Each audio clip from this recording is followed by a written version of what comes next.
Hello friends, आप लोगों का स्वागत है आपके अपने YouTube channel sky study point में। तो जैसा कि आप लोगों को पता है, आज हम संविधान का पार्ट 2 लेकर आए हैं। तो देखिए, पहले में मैंने जो है प्रस्तावना की बात की थी। संविधान की प्रस्तावना क्या, अगर आपने उसको अभी तक नहीं देखा है तो इस वीडियो के डिस्क्रिप्शन में मैंने उसका लिंक दे दिया है, वहाँ से आप लोग देख सकते हैं। तो चलिए बिना देर करते हुए शुरू करते हैं। तो बात करते हैं संविधान लागू कब हुआ था। तो देखिए, संविधान जो लागू हुआ था ये हमारे यहाँ 26 जनवरी सन 1950 को हमारे यहाँ पर ये संविधान लागू हुआ। कब लागू हुआ? 26 जनवरी सन 1950 को। समय कितना लगा इसको, यानी बनाने में समय लगा 2 साल 11 महीने 18 दिन का। हमारे संविधान को बनने में कितना समय लगा? 2 वर्ष 11 माह और 18 दिन, इतना समय लगा हमारे संविधान को बनने में। और देखिए, संविधान में कई सदस्य थे। प्रारूप समिति के सदस्य अलग थे, स्थायी अलग थे, अस्थायी अलग थे, उद्देश्य के जो है अलग थे। तो देखिए, हम सभी के बारे में बात करते हैं। पहले हम प्रारूप समिति की बात करेंगे। तो प्रारूप समिति के अध्यक्ष बाबा भीमराव अम्बेडकर, यानी डॉक्टर भीमराव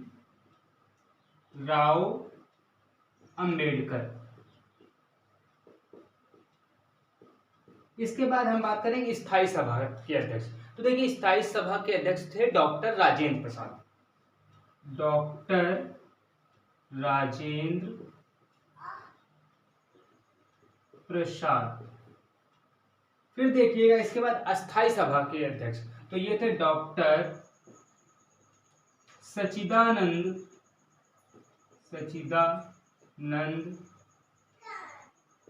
सिन्हा। देखिए, हम फिर बात करते हैं उद्देश्य प्रस्ताव किसने किया था। ये थे जवाहरलाल नेहरू। कौन थे? जवाहरलाल नेहरू। तो देखिएगा, आप लोगों को मैंने बताया हमारा संविधान जो है 26 जनवरी सन 1950 को लागू हुआ था, लेकिन इसकी प्रस्तावना जो है 26 नवंबर 1949 को रखी गई। ठीक, इसके बाद इसको बनने में 2 साल 11 माह 18 दिन का समय लगा। इसके प्रारूप समिति के अध्यक्ष डॉक्टर भीमराव अंबेडकर थे। स्थायी सभा के अध्यक्ष डॉक्टर राजेंद्र प्रसाद थे। अस्थायी सभा के अध्यक्ष सच्चिदानंद सिन्हा थे। और उद्देश्य प्रस्ताव पंडित जवाहरलाल नेहरू जी ने दिया था। तो ये बात आपको समझ में आ गई होगी। इसके बाद हम जो है अपने अधिकारों की बात करते हैं। तो हमें यहाँ पर 6 अधिकार प्राप्त हैं, जिन्हें हम मौलिक अधिकार कहते हैं। तो देखिए, हम उनके बारे में बात करते हैं। इसको हम रब करते एक एक अधिकार के बारे में आप लोगों को बताते चलेंगे और उसके बारे में बात करते चलेंगे। हम पहले बात करेंगे समानता का अधिकार। कौन सा अधिकार है? समानता का अधिकार। समानता का अधिकार। तो देखिए, समानता का अधिकार क्या होता है? यानी समानता का अधिकार ये बताता है कि हमारे देश में रहने वाला प्रत्येक नागरिक समान है, चाहे वह किसी धर्म, जाति या किसी भी चीज से बिलोंग करता हो। ये इसमें कोई भी दो राय नहीं। इस अधिकार को समानता का अधिकार कहा गया। इसका वर्णन हमारे संविधान के अनुच्छेद 14 से 28 तक किया गया है। कहाँ पर है? अनुच्छेद 14 से 28 तक। देखिए, फिर दूसरा हमारा अधिकार क्या आ जाता है? स्वतंत्रता का अधिकार। कौन सा है? स्वतंत्रता का अधिकार। तो अगर बात करें स्वतंत्रता का अधिकार, यानी प्रत्येक व्यक्ति अपने कार्य को करने के लिए अपने धर्म को, अपने जाति, किसी भी रूप से उस पर कोई भी बंधन नहीं है, वह स्वतंत्र है। लेकिन कार्य कोई गैर कानूनी ना हो। यानी हम कोई भी व्यवसाय कर सकते हैं, कोई भी परीक्षा पास कर सकते हैं, कुछ भी पढ़ सकते हैं, कोई भी हमारे ऊपर बाउंडेशन नहीं है। इसको कहा गया स्वतंत्रता। प्रत्येक नागरिक अपने विचार और हर चीज के लिए स्वतंत्र है। ये हमें स्वतंत्रता का अधिकार दिया गया। ये दिया गया अनुच्छेद 19 से 22 तक में। कहां पर दिया गया इसको? अनुच्छेद 19 से 22 तक इसका वर्णन मिलता है। अनुच्छेद 19 से 22 तक इसका मिलता है स्वतंत्रता का अधिकार का। देखिए तीसरा अधिकार हमारा ये है शोषण के विरुद्ध अधिकार। तीसरा अधिकार क्या है? शोषण के विरुद्ध अधिकार।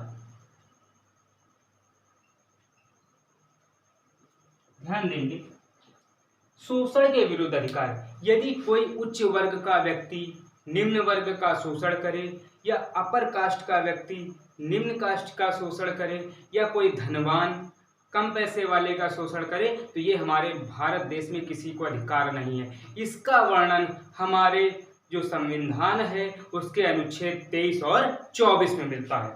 इसका वर्णन कहाँ है? अनुच्छेद 23 व 24 में। देखिए आप लोगों को एक बार फिर से बताना चाहेंगे, हमारे संविधान के अनुसार हमें 6 मौलिक अधिकार दिए गए। पहला समानता का अधिकार, और समानता का अधिकार अनुच्छेद 14 से 28 तक है। इसमें प्रत्येक व्यक्ति समान है। फिर दूसरा हमें अधिकार दिया गया स्वतंत्रता का अधिकार, यानी ये अनुच्छेद 19 से 22 तक है। यानी कहने का अर्थ ये हो गया कि अनुच्छेद 19 से 22 तक जो हमें स्वतंत्रता का अधिकार दिया गया है उसमें प्रत्येक व्यक्ति स्वतंत्र है। फिर शोषण के विरुद्ध अधिकार, ये अनुच्छेद 23 और 24 में बताया गया। फिर हम जो है अगले अधिकार की बात करते हैं, जो अधिकार नंबर 4 है। देखिए हमारे यहाँ अगला अधिकार है धार्मिक स्वतंत्रता का अधिकार। कौन सा है? अधिकार नंबर 4, धार्मिक स्वतंत्रता का अधिकार। ध्यान देंगे, धार्मिक स्वतंत्रता का अधिकार ये अनुच्छेद 25 से लेके 28 तक है। कहाँ है? अनुच्छेद 25 से 28। अनुच्छेद 25 से 28 तक ये अधिकार दिया गया धार्मिक स्वतंत्रता का अधिकार, अनुच्छेद 25 से 28 तक। यानी इसमें बताया गया प्रत्येक व्यक्ति अपने धर्म जाति विशेष को मानने के लिए स्वतंत्र है। इसमें भी कोई दो राय नहीं है। देखिए अधिकार नंबर 5 है संस्कृति एवं शिक्षा का अधिकार। कौन सा है? संस्कृति एवं शिक्षा का अधिकार।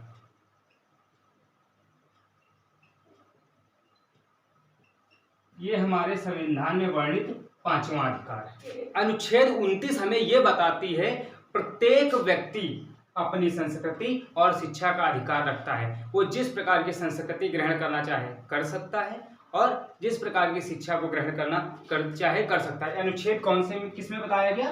तो अनुच्छेद 29 में बताया गया। किसमें बताया गया? अनुच्छेद 29 में।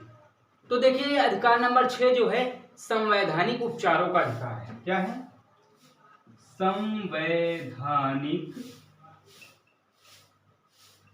उपचारों का अधिकार। देखिए इसको जो है हमारे संविधान के 44वें संशोधन के तहत जोड़ा गया। संविधान के 44वें संशोधन में जोड़ा गया। किसमें? 44वें संशोधन में।